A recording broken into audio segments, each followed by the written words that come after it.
Hello, hello, hello. Welcome to RC Video Reviews. It's Friday, September 6th. And man, we are rounding third and heading for home. You know, every year at this time of year, September, it's when the heat, it's when the heat starts getting tiring. it's, I don't know if it's officially the dog days of summer. I think that, I don't know, it's July to August or something. I don't remember, but I want to say they are, because I don't care what the almanac says, man. These are just like the worst days of summer because it's so hot and we're so tired of it. Anyway, I've been keeping an eye on this other thing. I got this little widget on my phone. 15 days left in summer officially. It's over September 22nd. It's over. Fall starts officially. And you know, Starbucks, they got the pumpkin and apple stuff out now. My daughter just went up north and brought apples home, and apple cookies and apple pie and apple donuts. And then Christmas, you really want to get blown away? 108 days. 108. You only have another week before we're under triple digits before Christmas. I'm telling you, man, that's the time of the year. It's one of my favorite times of the year because so many exciting things are happening. First off, it's going to cool down. Finally, it's going to cool down. And we're getting into that holiday season, so I kind of get excited for Black Friday, you know. I spent 30 years raising kids. Now on Black Friday, you know, I go out and look for something for the wife, and I look for something for me. And I let the wife take care of what gets sent out to the kids. So Black Friday is kind of fun. Get to do a little shopping, hobby shopping, you know. So that's good. And then, of course, football season. You know, it's like football is my favorite season. I have a little sign. Football is my favorite season. So anyway, I'm really looking forward to this time of year. It's one of my favorite times of the year. We go into the holidays, and I love the holidays. Halloween is coming, Thanksgiving, Black Friday, Christmas. It's all good stuff, man. So I'm excited. I'm happy to be here.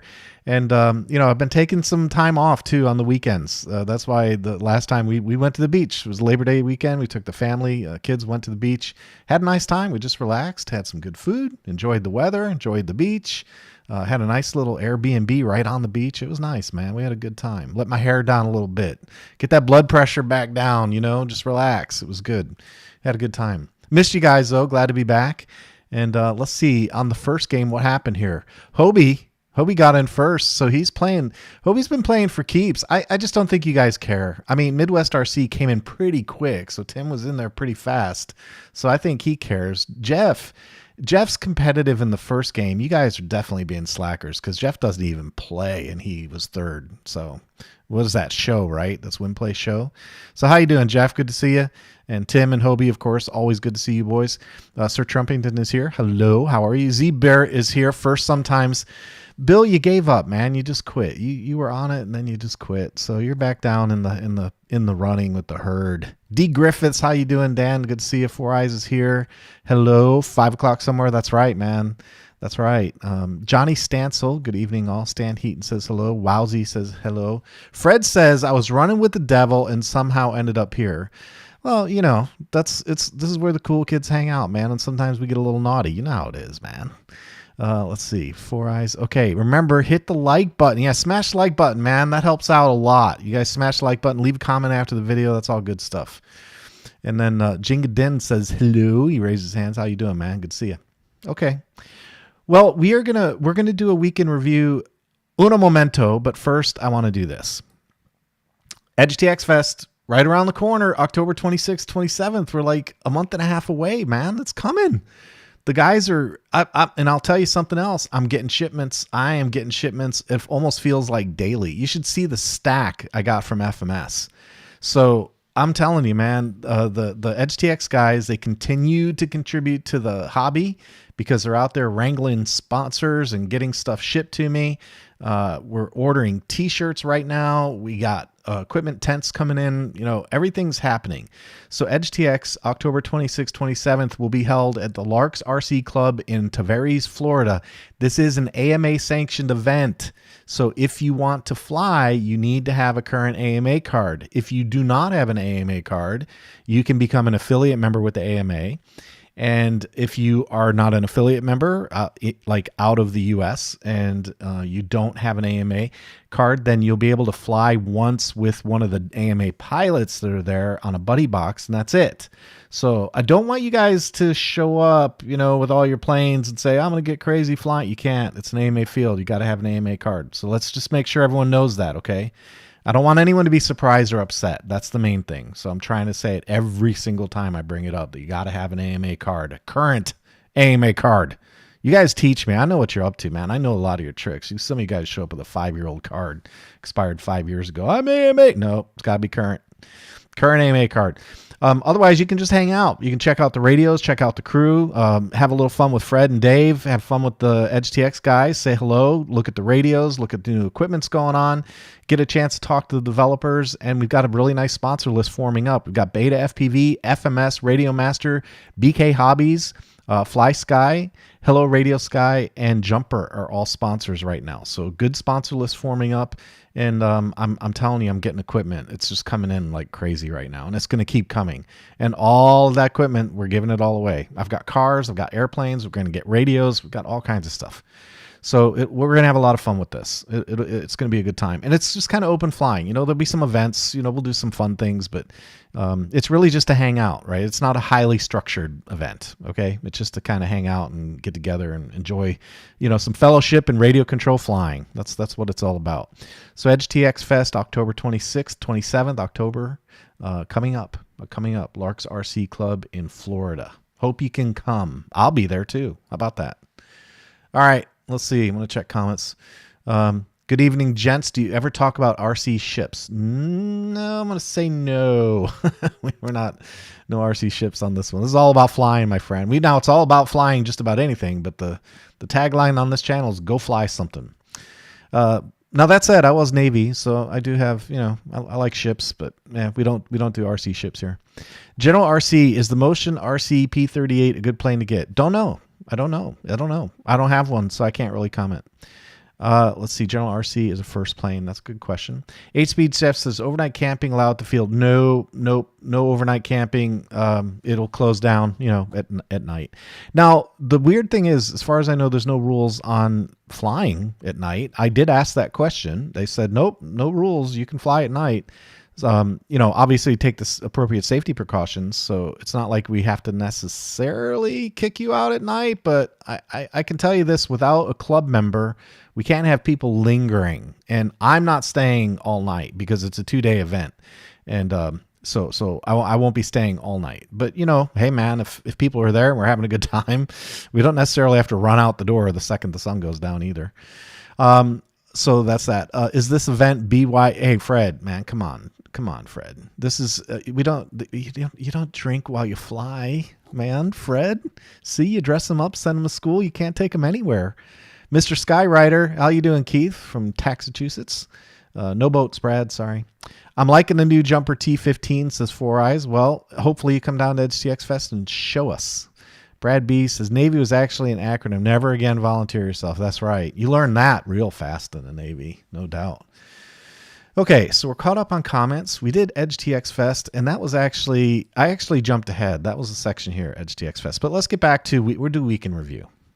Week in Review, obviously there was a break, and there was actually flying. Dave and I did some flying and had a really nice time together. We flew the Hobbywing motors, and I'll touch on those in a little bit. I don't want to get too far into the Hobbywing stuff, but that video is actually playing right there, the Hobbywing motors video. And I took that's Dave's, I think, his 60-inch. And so he put a Hobbywing on his 60-inch. I put a Hobbywing on my 67-inch.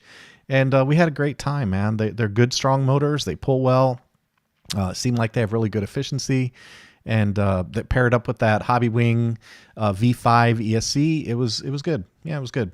We enjoyed it. So they seem like good motors. I'm glad. And what I really like to see about that is competition. So, we have our favorites, man. I love Sunny Sky Motors. You know that, right? Sunny Sky makes some good motors.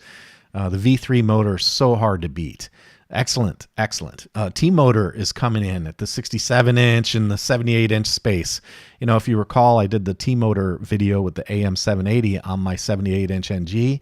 Beautiful motor, very strong, very powerful. But T-Motor, in the spirit of full disclosure, they've kind of gone radio silent on me, and I think it has something to do with that whole DOJ, punitive list for doing business with Russia during the Ukraine war or something. I don't know exactly what's going on, but I heard, there's kind of like a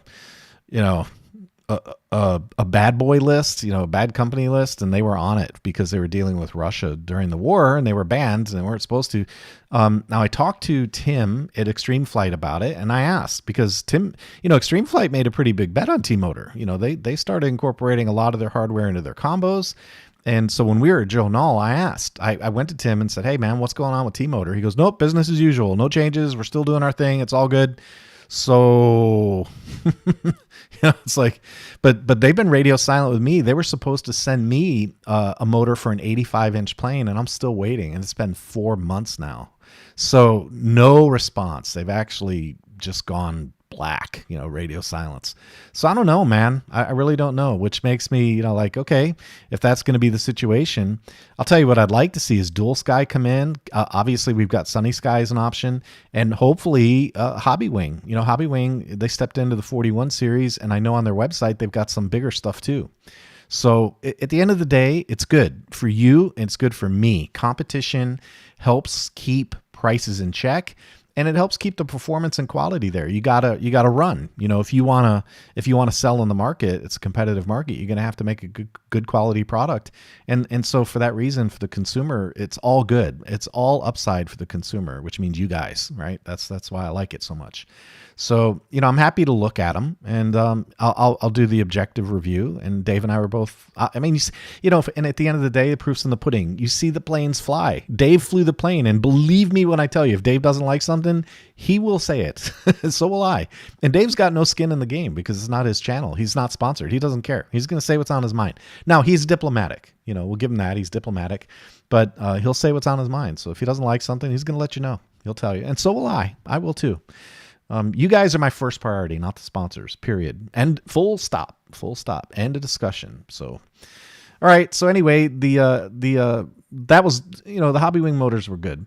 So I did the video on the EdgeTX in-flight PID tuning and for Nexus. And if you're into Nexus and you're working on your PID tune, I would strongly advise you to take a look at that video, because man, does it make your life easier when you're trying to tune PIDs in flight. And I also make sure I offer credit where credit is due. While I was aware of those techniques, because I did something similar on iNav for my iNav radios, Offer Shmuley gave me his setup. So he saved me a lot of time is what he did, right? He came in and said, hey man, here's my radio setup. Here's how I did it. He showed me his command line dump from Rotorflight, and he showed me his radio setups and how he did things. So that helped me. It helped me a lot. It saved me a lot of time. So credit to Offer for sharing. Oh, there's the mode. Those are the motors. They look good, don't they? The black and silver. I like them. Anyway, so Offer, thanks a lot, man. I appreciate you for sharing. And if you're doing Nexus, if you're doing the Nexus thing and you're working on your PID tunes, watch that video. It's not hard to create the setup, man. It's actually really easy. And the cool part is, if you're using Express LRS with binding phrases, you can use that setup to tune all of your helicopters, which is exactly what I did. When I went flying, I would load up that tuning configuration, and I flew like 3 different helicopters that day, and I tuned all of them using those techniques. And then when I was done, then I switched over to my regular radio profile. So it works. It's a really cool technique. It really does make your life easier when you're tuning PIDs. Okay, next up was the Hitec RDX2 800 and 8380 battery management software. We're going to talk a little bit more about that on the Hitec stuff. And, here's the funny thing about that. You guys that follow the channel, about the fun that I had with the SkyRC B6 Neo, right? You all should know that one, right? I think you guys are familiar with it. It turns out the interface, these chargers are OEM'd, so it's SkyRC making them. They're the ones producing them. And I asked Hitec about this when I looked at the chargers at Joe Nall, because I recognized the interface. And I asked him, I said, hey, who's making these for you? And he said, SkyRC. And I said, man, you don't want to send those to me. He said, why? I said, I had a really bad go with that B6 Neo. Like statistically proven bad go, not just the infant mortality one-off. It was bad. You know, like 4 out of 5 chargers failed. So it's bad. And he said, well, you know, we think they're pretty good. And then after I left Joe Nall, a couple months went by, and he said, hey, I'm going to send you some chargers. I said, okay, you know, I'm going to do an honest assessment. And he said, well, that's what we expect. Expect an honest review and an honest assessment. So I did the review, and I'm going to tell you that so far they've withstood my scrutiny, with the exception of the wattage level. So I'm not real thrilled about that, because the like, for example, the 1000 watt charger, the RDX2 1000, that's rated for 1000 watts. My power supply easily delivers over 1000 watts. Like, you know, it's 100 amps times 25 volts. So my power supply will do 2500 watts. No problem. In its sleep, it'll do that. So it wasn't my power supply. And it wasn't the configuration. So I know I had the configuration set for 1000 watts of input. And yet on full load, full tilt, the max I could hit was like 700 watts. I'm not sure why. I don't know why. To me, it really shouldn't be a ratio issue of voltage and current. In other words, you know, if 35 amps is your peak and 25 volts is your peak, that puts you around 800 watts somewhere. It should have hit it, right? But it didn't. It stayed below that. So, and even the other problem that I had was the current didn't max out either. So the current allegedly would go to 35 amps, but it didn't. It hovered at 30. So if I'm at, 23 volts and 30 amps, then there was headroom on both sides of the equation. So there's really no excuse. It should have hit 35 amps, period. Just period. It should have hit it. And it didn't. So with that in mind, I was a little disappointed on that front, because, the rule is do what you say you're going to do. You say you're 1000 watts, do 1000 watts. But that was my only real gripe on the chargers. I was really surprised at how accurate the per cell voltage was. And for balancing, that's kind of important. I was really surprised about that. And it was dead nuts accurate. One of the reasons I made the investment in the Fluke 87 is because you know how people are, man. They'll come in and say, well, that's a Amazon generic meter. You can't trust that. Or that's a whatever meter. Those suck.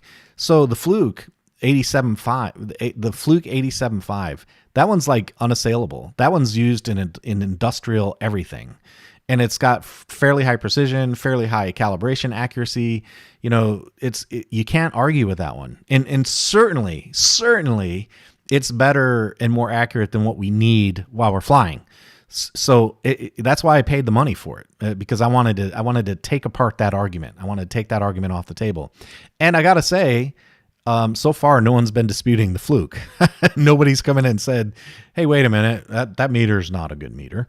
So that's worked out. And that's why I was really surprised at the quality of the calibration on the SkyRC, really. The SkyRC RDX2 1000. I was really impressed. I mean, it was on the money. It was really accurate. So I was happy with that. And to me, in a practical sense, I would put more weight on that capability, the balance accuracy, than I would on the wattage. And the reason is because if I put 2 batteries on, say 2 6L5000s at 1C, and I'm charging at 5 amps, and both of them sit there and hum along charging at 5 amps, what do I really care what my headroom is? I don't really give a damn what my headroom is. But what I do care about is that the per cell voltage accuracy is on the money. I do care about that. And that's where it did exceptionally well. So yes, there was a flaw, right? It didn't hit the wattage, but the voltage accuracy, the per cell accuracy was spectacular. And The other thing that I really liked, and we'll cover in a little more detail, is the software and the Bluetooth. Now, another little thing, I'll cover this in the Q&A, but why no Bluetooth on the 1000? I don't get it, man. What happened? What were they thinking? They should have put that's the flagship. That should have had Bluetooth. So I'm hoping the revision, whatever it is, the RDX 3 1000, has the Bluetooth module. I mean, come on. You know, it's kind of crazy that it didn't. We'll cover that more in the Q&A. More to be said on that one. So that was it on that one. And then the next video was the RDX 2 1000 and 8380. I just kind of covered both of those together. So yeah, they were good. I think where I was a little bit let down on the 800, by the way, was the AC wattage only 200 watts. Like, that's not enough. That's not enough. 100 watts per channel is not enough. It's not enough. 6L5000s, man, do the math. If you're doing 6L5000 at 5 amps, you need 125 watts, right? At peak, right? You need that. So it's not enough. That was disappointing, which is why that one I'd probably charge using a DC power supply. Now the 1000, on the other hand, that was 400 watts, so 200 watts per channel. That's plenty for 6L5000s at 1C. So anyway, overall, I'll tell you the other thing I really liked about it. What I really liked about it was that 8380.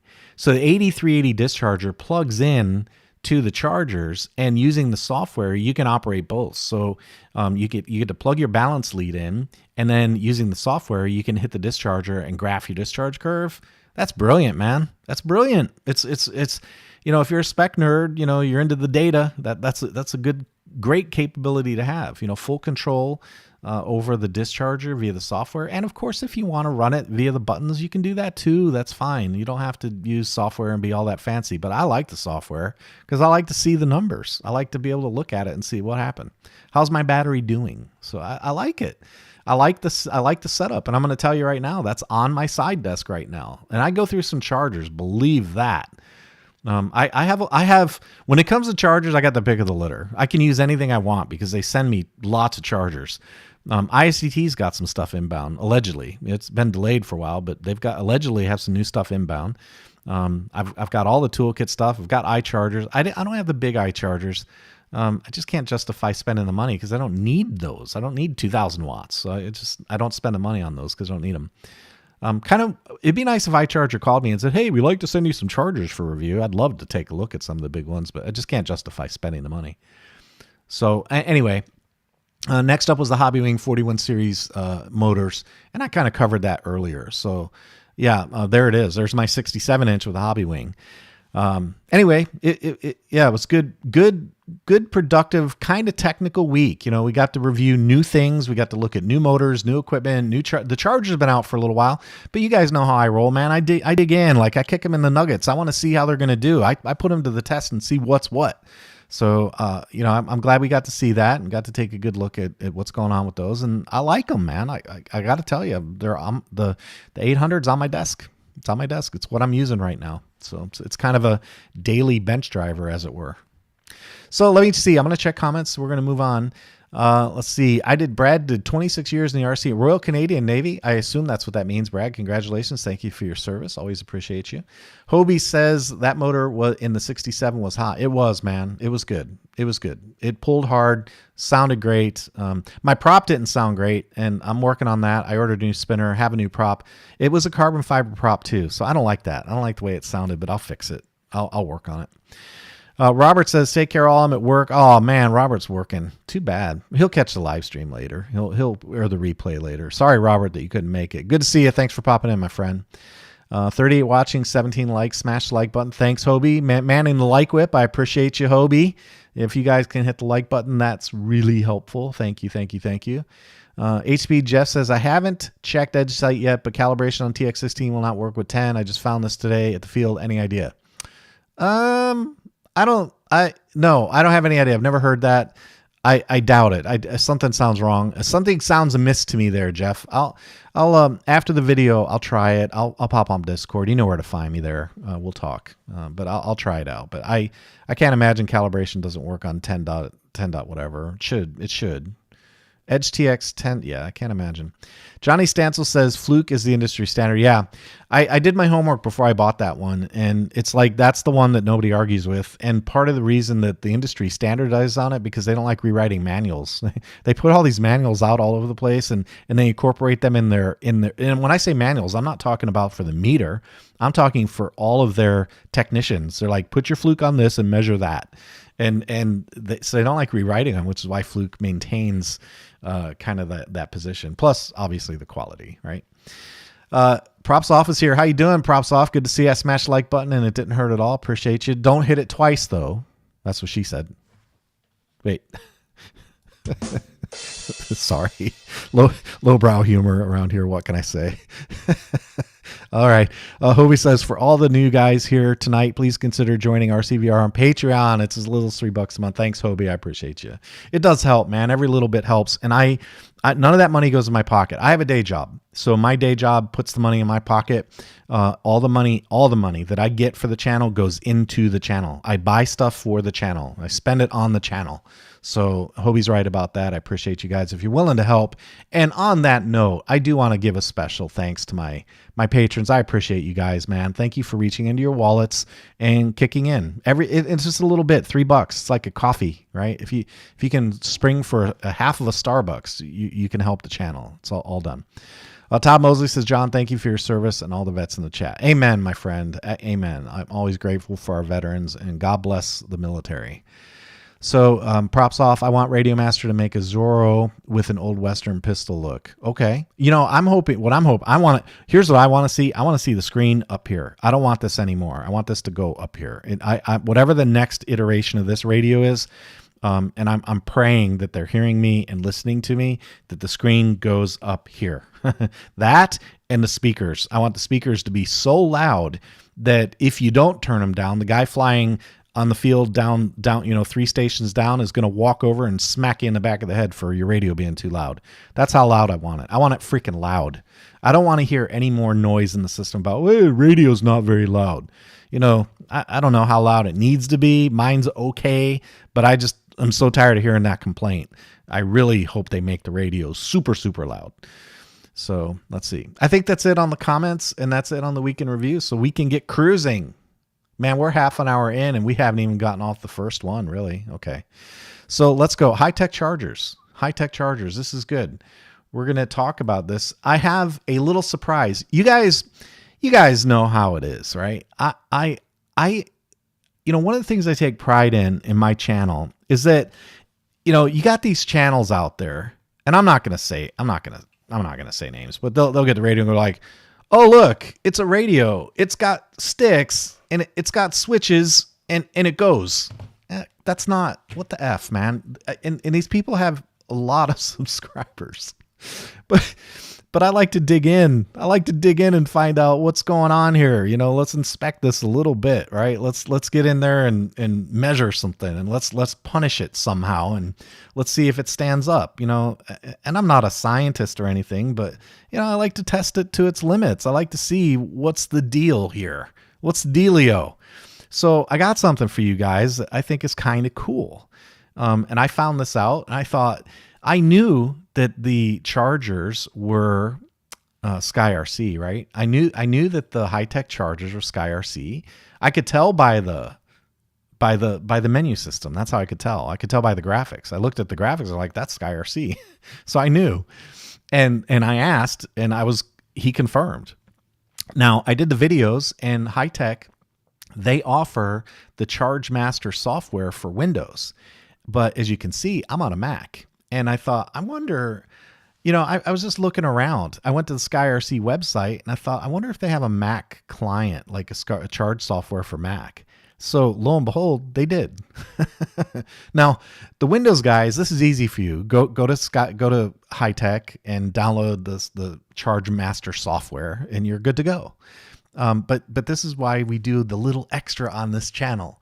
So if you're a Mac guy, go to SkyRC and download their charge software. And I plugged in my RDX 200 and my 8380, and look what popped up over here on the left. I got the link light right here down on the bottom.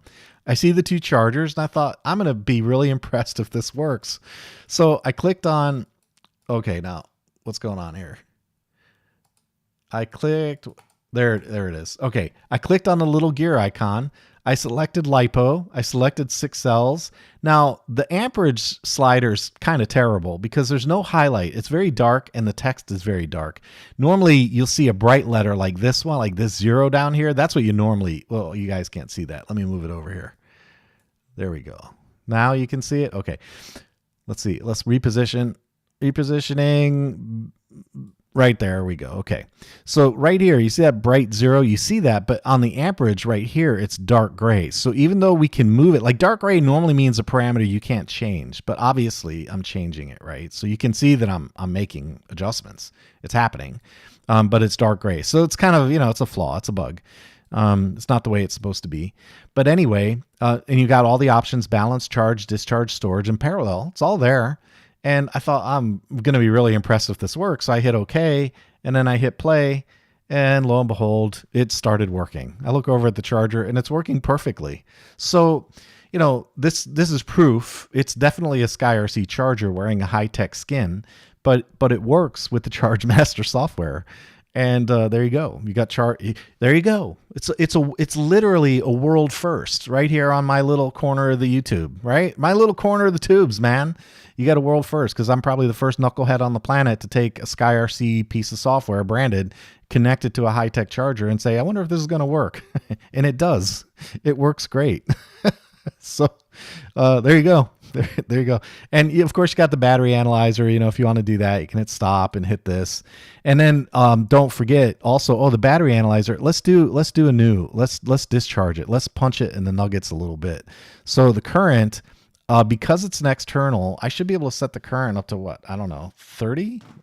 I think 40. I think 40 is the high. It obviously won't go that high. There are 40 amps on the current. And we're going to do, let's see, graph. Let's do graph and amp hours, new test, start, and let's see what happens. I heard it already. It's going. So check it out. There's 11 amps, 14 amps, 16 amps, 17. That should be about where it stops. Yep, about 17 amps. Look at that. Isn't that cool? Yep. See, this is what I'm talking about, man. I do this stuff. I don't just sit and go, oh, look, it's a pretty charger. Yeah, come on. Do the homework, man. Get involved.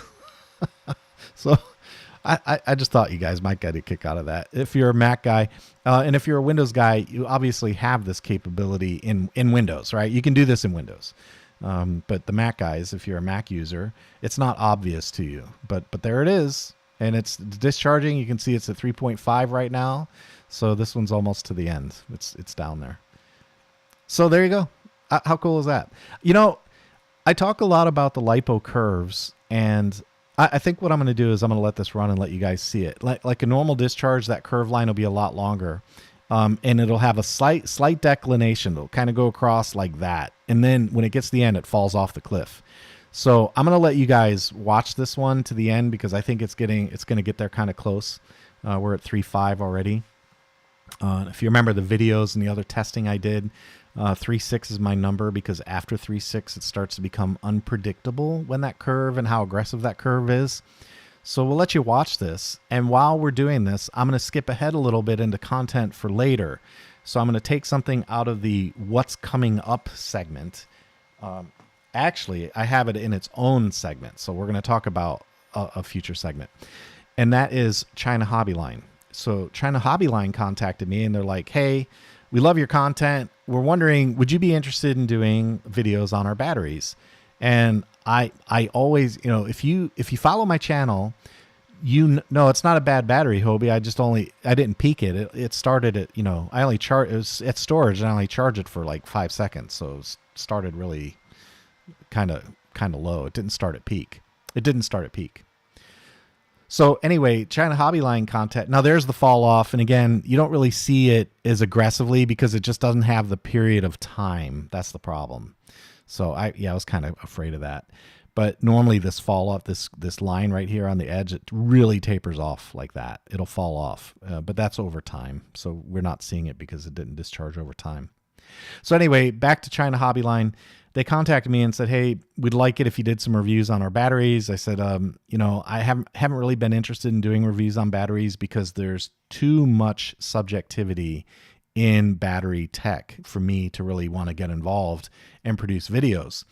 And they said, we understand, maybe you could do some, measurements and compare us, flight time or run some cycles and do some capacity testing. And I thought, that's something I could actually do because of software like this, right? Because I can control everything. I can say it's in a controlled environment. I can set the amperage to a certain number. Whether or not you like my amperage, it doesn't matter as long as both batteries get treated the same way. You get the same kind of ability to create a relative comparison. So on that premise, I agreed. I said, all right, I'll do some reviews of the China Hobbyline batteries.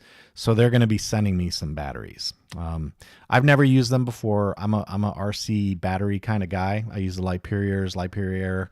So it'll be new for me to have the China Hobbyline stuff, but they're going to be sending some stuff in. So Propsoft says, I always link your radio videos best on YouTube for show. Thank you, man. I appreciate you very much. My channel's too slow. It takes me 6 minutes to a year to review something. Been burned too many times. Yeah, you gotta do the work, man. You gotta dig in. Keith says, I use the China Hobbyline batteries and they're awesome. Well, I'm glad to hear that. Bring out the Judge to test the batteries. Yeah, we could bring out the Judge to do that. Now that might be a good use case for the Judge again. That's possible. We can put some load on it with that. Hobie, good idea. Always good ideas. All right, so that's it on the high-tech thing. I wanted to have a little bit of fun with that and show you guys, that's why you join Patreon, man, because I'm the knucklehead who does this kind of investigative journalism, right? I go dig into things like this and try and figure it out. So anyway, that's that. All right, let's next up is RC3D, and I'm not going to lie,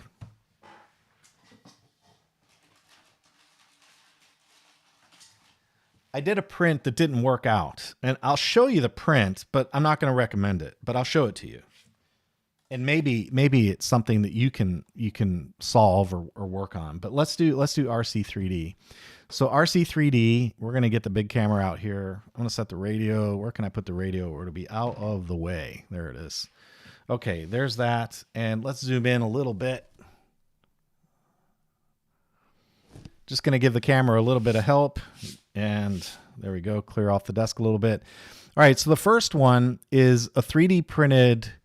This is a switch nut for the switch nuts on your radio. The problem is you can see one of the tabs is completely missing. It broke off like the second use, which is why I won't recommend it. So that tab is still there. That one's not. Now, the reason this is nice, and it might be worth doing, I might print with like 100% infill. I might try a few things to see if I can fix this up a little bit. This is PETG, so it should be pretty durable.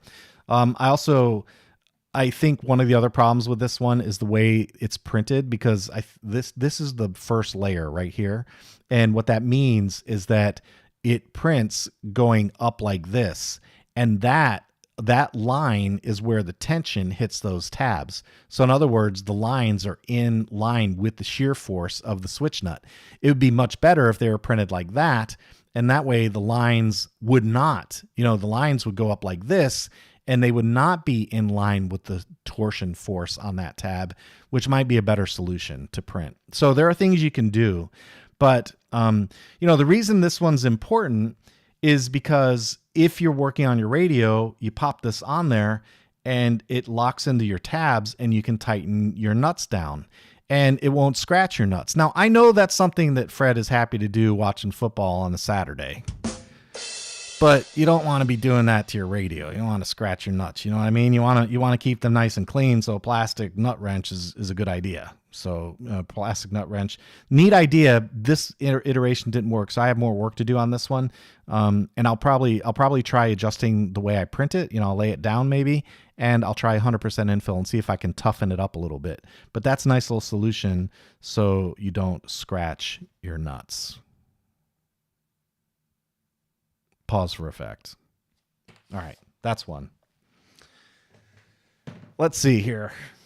What's up next? Oh, this one. Now, this looks kind of brutal, but it's my fault because the designer recommended TPU, and I ran out of TPU. So I printed this in PLA, and what this is, that's an EPW6 receiver. And this is a print in place device. So after you carve out the support, this is what you're left with. And you can see there's damage there. That's because this is not TPU. This is PLA. What I would recommend if you don't have TPU is when you open it up, bend it here.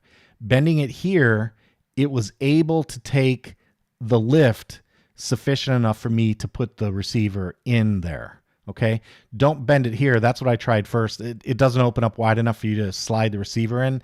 So bend it back here, and you probably have to make a little cut right there where it meets the case. But the bottom line is that's a little EPW6 enclosure. And two things I like about it. One is it obviously protects the EPW6. That's good. It's got ventilation to let heat out. That's fantastic.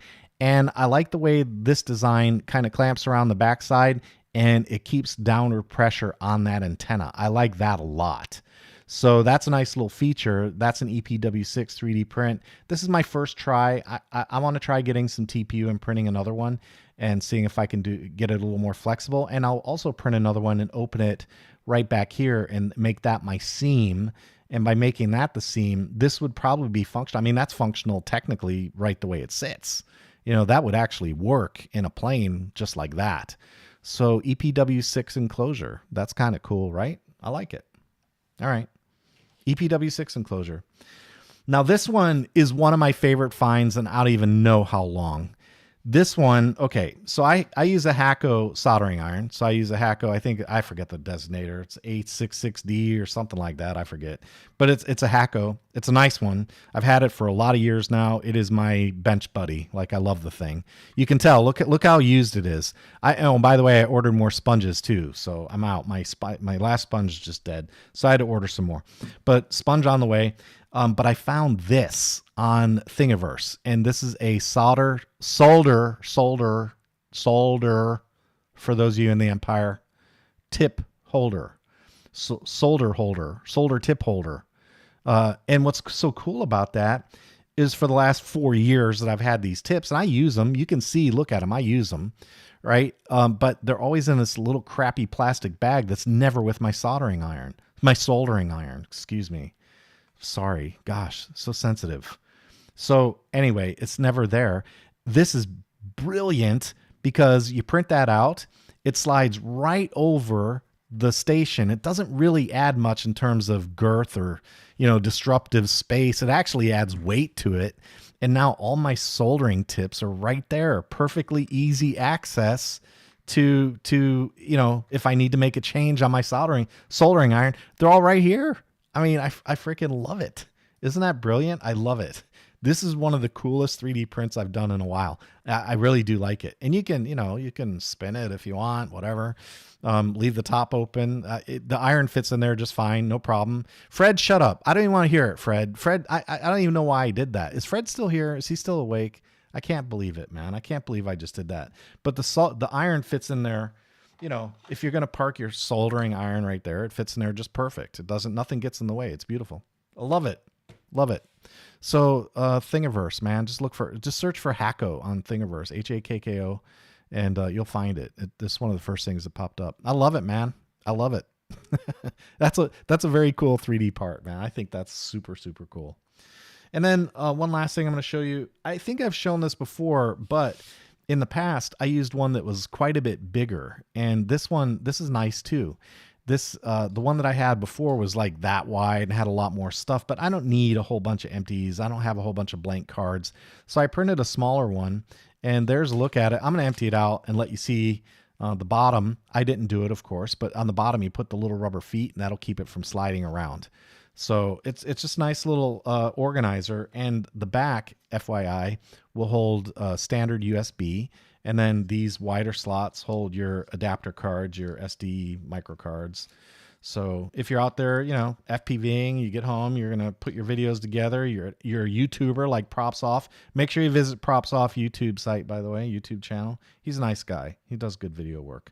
So anyway. If you're a YouTuber and you need a way to store and organize your cards, it's a nice little option for doing that.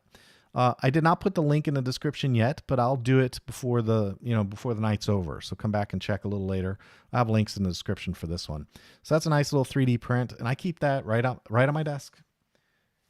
And by the way, a lot of you guys are going to say, man, there's thousands of those on Thingiverse, right? But trust me, this is the one. Trust me. I'm telling you. The reason is because everything here is accessible one-handed. You don't need two hands to get access to stuff. So if you're working on a camera, if it's up there, on the corner of your desk, and all the other ones, they take those cards and they slide them all the way down in those little slots, and you're sitting there, and if you don't have fingernails, you can't grab the thing, and when you lift it out, it pulls the whole thing out. Trust me. I've done the homework, okay? So trust me, this is the one. If you have SD cards, this is the one you want.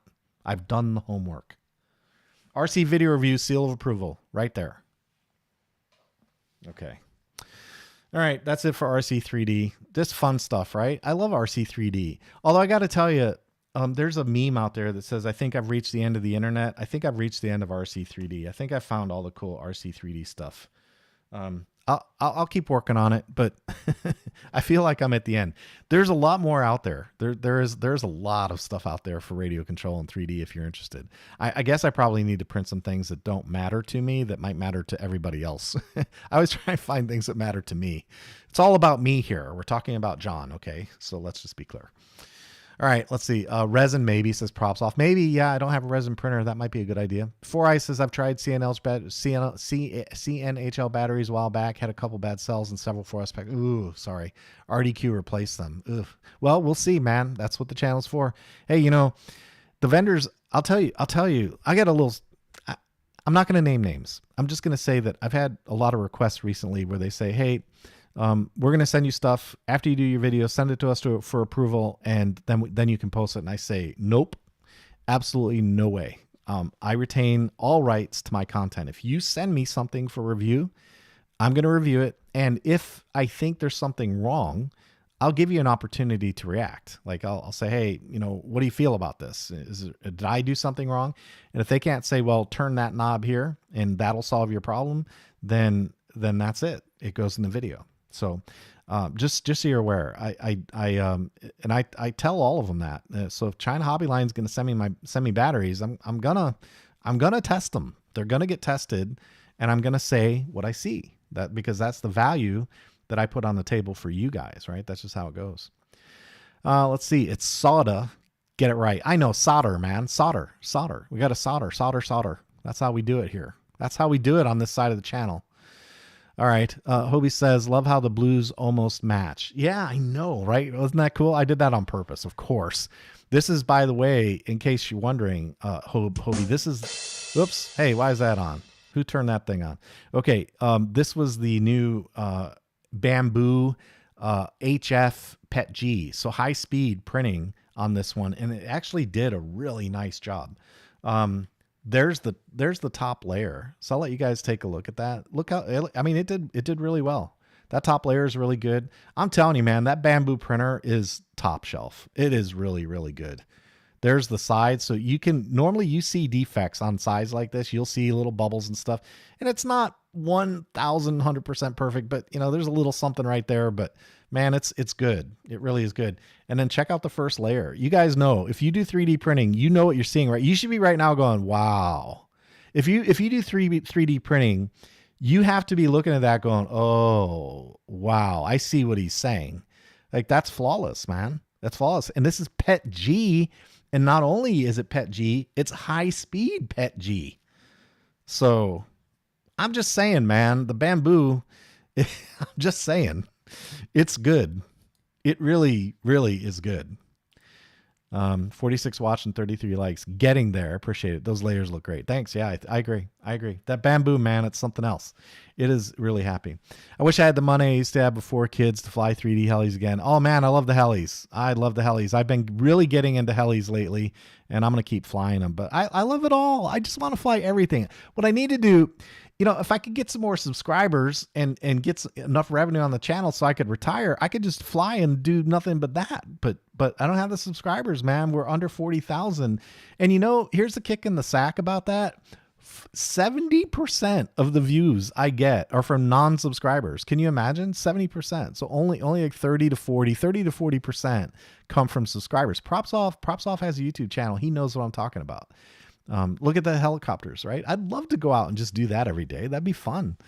But you know, I gotta pay the bills, man. You got to keep the lights on. So I got to do the day job until the revenue is such that, you know, I can afford to not do it. So that's the way it is. I got the Bamboo A1 Mini so fast. Yeah, the Bamboos, man, they're good. They're good. They're good. All right, so that's it for RC3D. I think we can move on. We're having a little fun tonight. I was kind of off the rails. It's been a while, man. I'm having fun hanging out with you guys. Okay, let's see. China Hobby Line and RunCam. Okay, so I'm going to talk a little bit about RunCam in a minute, but there's a new camera out. I'll be getting it. It's on the way. I've got a tracking number. It's inbound. We're going to be testing it, and I'm going to tell you guys right now, I'm disillusioned with action cameras, and I'll tell you why I'm disillusioned with action cameras. I'm disillusioned with action cameras because 4K is a thing, right? We're streaming at 4K right now. By the way, how about that fiber, huh? Right? Am I right? I'm right. The fiber's been killing it, right? So anyway, the problem is that 4K is a thing, and all the manufacturers need to have 4K specs in their listings, because if they don't, then people aren't going to buy them. And the weird part is, if you know anything about video technology at all, we really don't need 4K. 1080p would be fine. And the reason is, first off, most of us are too old to spot the difference anyway. And I can tell that by my demographics on my channel from the 40% subscribers that I do have watching my content. Just saying. I'm a little salty about that. It's like, you know, it's like they're peeping Toms, right? They're looking inside the window. Come on in the building, right? Come in the theater, subscribe, right? And be part of the solution, not the problem. You got to subscribe. So anyway, most of us are too old to see the detail difference between 1080p and 4K anyway. And then if your eyes are good enough to spot the difference, then you have to be sitting close enough to the monitor in order to pick it up. So if you guys really want to blow your minds, you really want to surprise, go out there and look at the chart for seating distance for 4K versus 1080p. And these the AV geeks, the AV nerds out there, they have charts. Of course they have charts, right? They have charts, and they'll tell you that if you want 4K video and you want to be able to see the detail, you need an 80-inch screen and you need to be 3 feet away from it.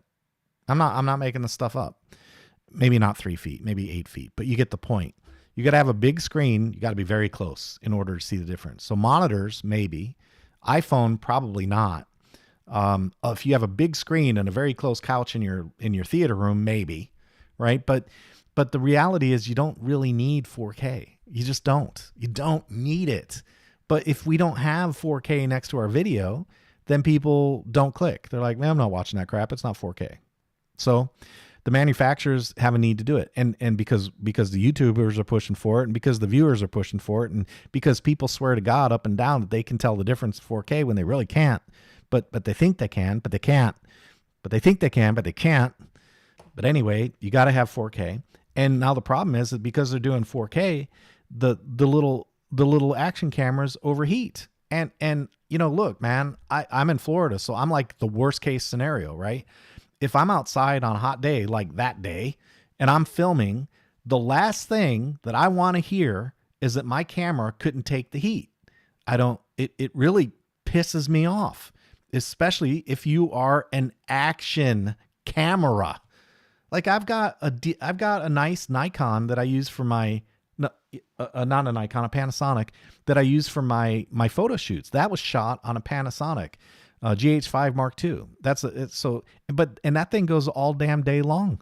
Fred and Dave and I, we use it as much as we want. It doesn't overheat. It does 4K, does 4K 30. I only use 4K 30, but it does 4K 30 and it does it all day. No overheating. It doesn't shut off. It doesn't ever complain.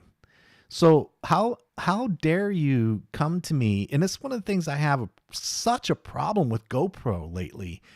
Do not sell me a freaking camera, call it an action camera, and then freaking overheat. You know, it's one of the reasons I'm really pissed off at GoPro right now. I don't like that, and I don't like how they turned off the preview when you do a Wi-Fi connection. So if you connect it to your phone, When you do that and you hit record, it turns off the stream so you can't see it. That's bullcrap. So GoPro, they play. It's same thing with Mac and iPhone and all these developers that focus on things that don't freaking matter. We have 5,000 freaking emojis, but I still can't do a proper network share with Samba between a Mac and a Windows computer. Why is that? Why is that? I don't give a damn about 5,000 more emojis. I want my networking to work. I want my Wi-Fi speed to be as fast as possible. I want my refresh rate to be 120 hertz. Focus on that. Don't focus on adding another 500 memojis. Who gives a damn? And the same thing with the action cameras. I don't care about, look, for an action camera, you want stabilization, you want good color quality, you want a nice big sensor, you want to be able to slow things down a little bit, and you want it to frickin' stay on as long as you need it to stay on. So if I say go, you stay on until the battery dies or I run out of SD space, and that's it. Full stop, period, stop talking, right? So I wasn't really enthralled with the idea of doing a run cam video because I know the last versions, they were overheating. I knew that, and I knew the GoPros were overheating. But I'm telling you, I'm going to put them to the test. I'm going to charge the battery. I'm going to put a fresh SD card in. I'm going to put it on 4K. I'm going to take it outside, and I'm going to film Dave flying his helicopter or Freddie crashing his M2 or doing whatever goes on out at the field. And if it doesn't film, I'm going to call them out on it. So, and by the way, I don't look to punish sponsors, but look, man, do what you say you're going to do. If you're going to be an action cameraman, you better stay on. Right? You better stay active. You know what I mean? Just the way it is. So that's coming up. And then the China hobby line, we'll see. I'm going to do fair testing with that. I'm going to try and measure. I'm going to try and use the tools that I have and give you some objective measures on the China hobby line. I'll do the best I can. But I got to be frank with you guys. I really hate the idea of battery videos. I really do, because everybody will come in and say, well, I like to do this with my batteries. And that's fine. Your money, your hobby, that's fine.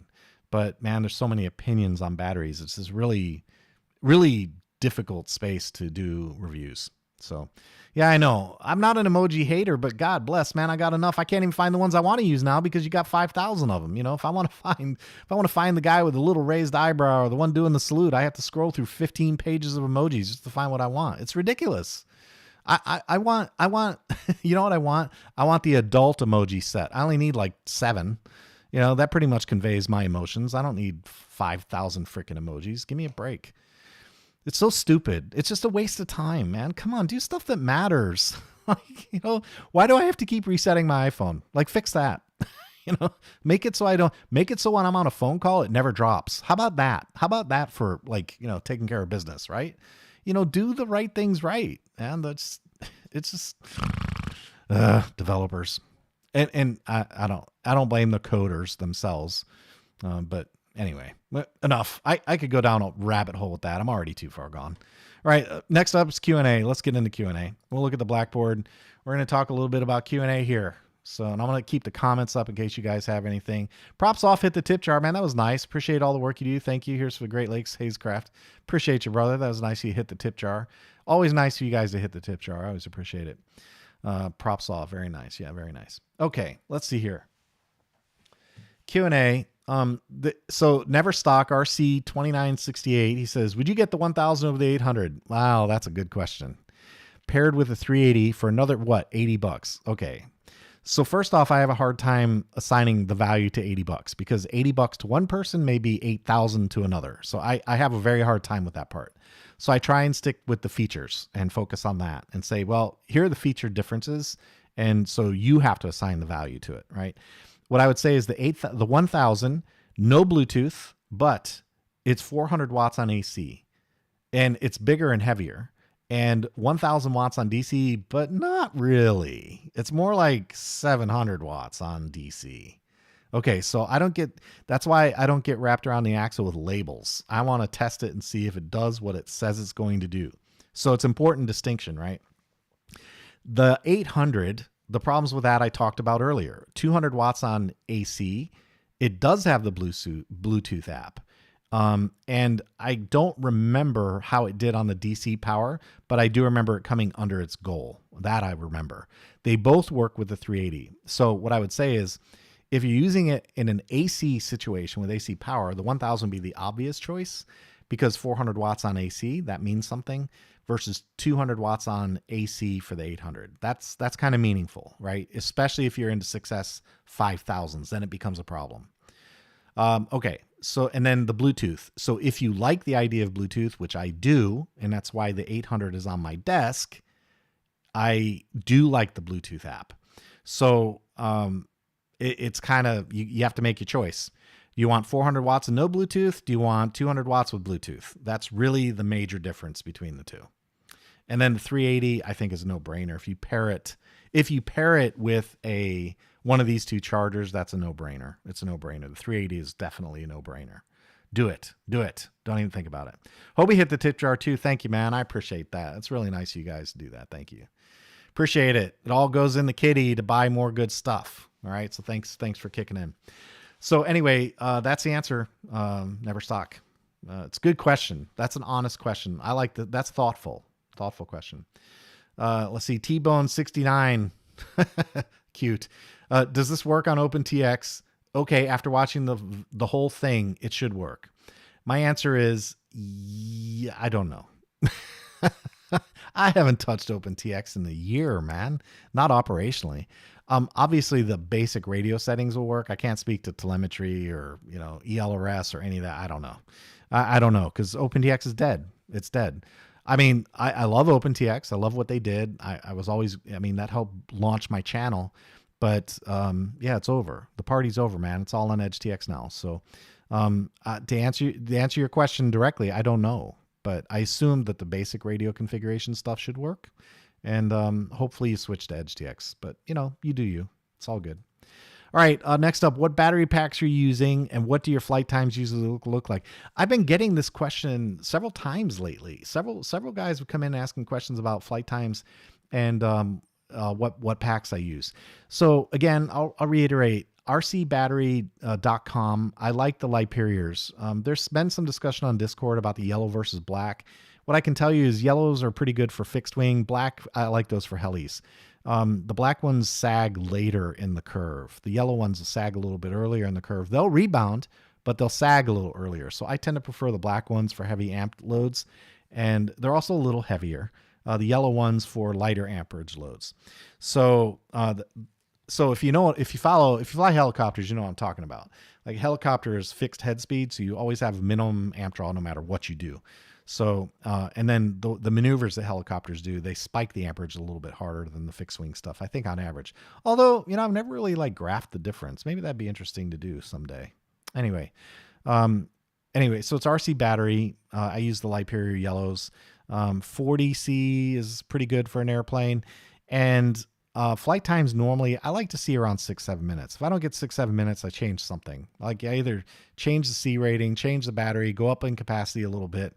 So 6-7 minutes is about what you should get, depending a lot on how you fly. Your time in the air is hugely dependent on the way you manage your sticks. All right. So it really matters how you fly in terms of the flight time you get. But I like to see about 6-7 minutes on these types of planes. Let's see, Carl Dodge in reference to Jace Ducia, the best, period. Hard to disagree, man. If you haven't seen that night flight video, go watch it.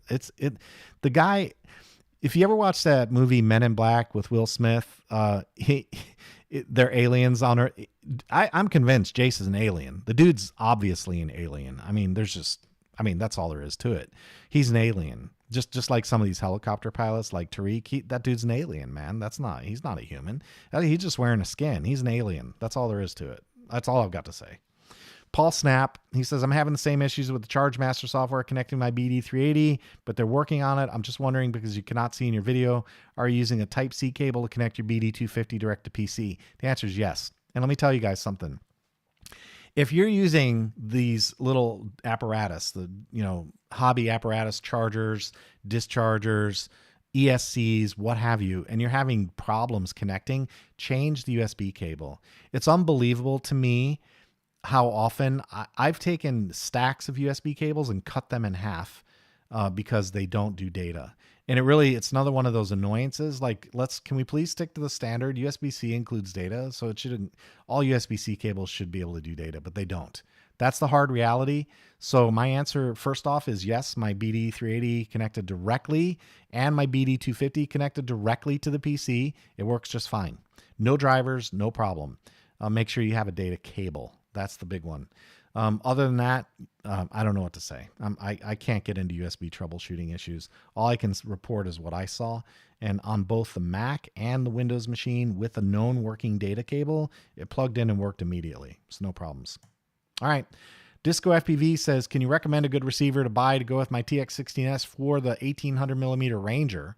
Of course, Express LRS. Use a Radiomaster ER6, ER8, or an EPW6. Those are the ones. That's my stash, man. The Radiomaster ER6, ER8, the ER4 is okay, and then the EPW6. Those are my 3 go-to receivers. If I have a more complex setup, flaps, spoiler-ons, I'll use an ER8. If I use any standard airplane, it's usually an ER6. And then cheaper ones, foamies, tight fits, I'll use the EPW6. Let's see. OpenTX is stagnant. EdgeTX is moving forward. That's absolutely correct. Hobie is 100% on it. Propsoft says, I just started on AMA Drone Racing Club now. There's a huge, large runway. I've been seriously thinking of getting a glider like folding props. Yeah. Gliders, that's another weird space out there. The gliders, there aren't a whole lot of options, but the ones that are out there, they tend to be favored, like the ASW 28. The FMS MOA, I like that one, but they discontinued that one. So unfortunately, that's no longer available. But yeah, gliders are they're relaxing, right? You get them up in the air and they just fly like crazy. The Consendo, that might be a fun one to check out. And I'll tell you what, the little mini Consendo, that won several contests at the RCVR fly-in in January. So check out the little mini Consendo. That's a good little airplane. Neat little airplane. Hobie, I enjoy gliders, but need it with the motors. There's no hills here in Florida. That's right. Yeah. Yep. That's right. ASW 28. Yep. That's a good one. I live right next to the largest man-made hill. Yeah, we don't have that. In Ohio, it's massive, but yeah, motor. Yep, I like the motors. I like the motors. Okay, next question. Commandos 500 says, "Oh my God, I've been looking for this guide for the longest time. Now I can finally set up my flying wing with thrust yaw, just a simple ELRS to PWM receiver. Thank you. You're welcome." The thing about mix recipes, guys, if I talk about mixes quite a bit because it comes up quite a bit. I want to tell you guys that when it comes to mixes, watch my mix recipe videos. Consendo with a C, Consendo. Watch the mix videos on my channel, even if it's not what you're after, because what's more important, it's not the mix that I show you, it's how you mix, right? That's what's important. And once you understand how to mix, then you can mix anything you want. Seriously, it's just one of those things. Like, take your medicine, watch the videos, and then you'll be able to mix anything you want. So I'm glad he found what he was looking for. Gary Russell says, for the money, I give it a 10. No doubt. The Avanti is amazing. It is really, really good. Amazing airframe. Avanti V2, I love that one. That's the best EDF I've ever flown. All right, Michael Petrus, love the Boxer. It's very convenient radio. Very nice of you to share your radio setup. There's some Nexus videos over there, but none go through the radio setup. Would be amazing for Nexus spreading to have a DSM and Futaba setup video. No. Plop 386. Problem 3, which is the most annoying? Heat up and cut after 3. Oh, here we go. See what we're talking about? Go look at this comment. This is exactly how I feel. Problem number 3. Now, this is a first look video, so I didn't discover heating issues at this point, but this guy came in, Plop came in and said, problem 3, most annoying, heat up and cut off after 3 minutes on 4K. Yep, not cool. Not cool.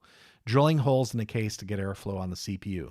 Could nobody at the manufacturer figure that out? That you need airflow? Maybe a fan? I mean, come on, man. All right, that's it for Q&A. Back to the desktop, and we are officially rounding third and heading for home. We are on coming up. I'm going to check comments. We're going to give you some coming up information, and we're going to end it. It's been a long session tonight. I feel like I've covered a lot of material. So let's see. Basic or Evolution 1.5. I don't know what that means, man.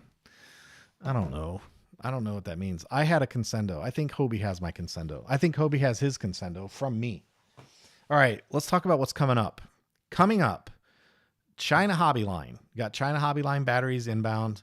We've got RunCam camera inbound. That's on the way in.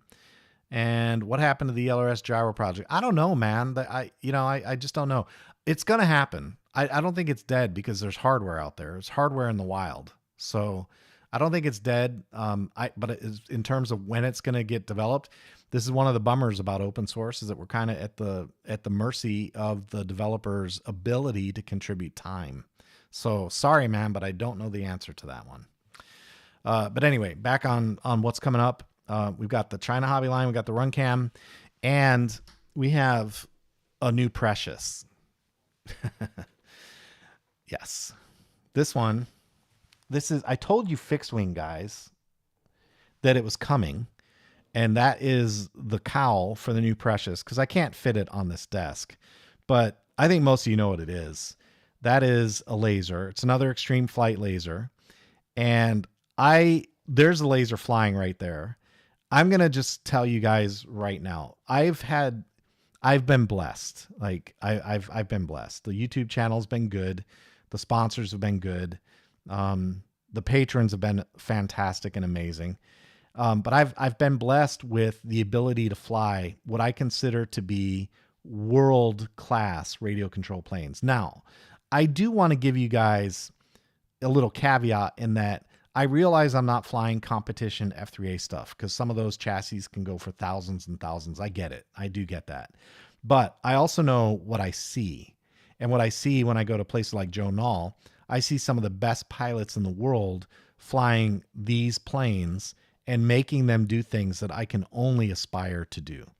So I absolutely believe that these are world-class planes that I have access to. And out of that list of world-class planes, I believe the laser is at the top of the list. Now, that's not to say the other planes are bad. That's not what I'm saying. So please don't, it's not what I'm saying. The 78-inch NG is so much more competent than I am. It's embarrassing.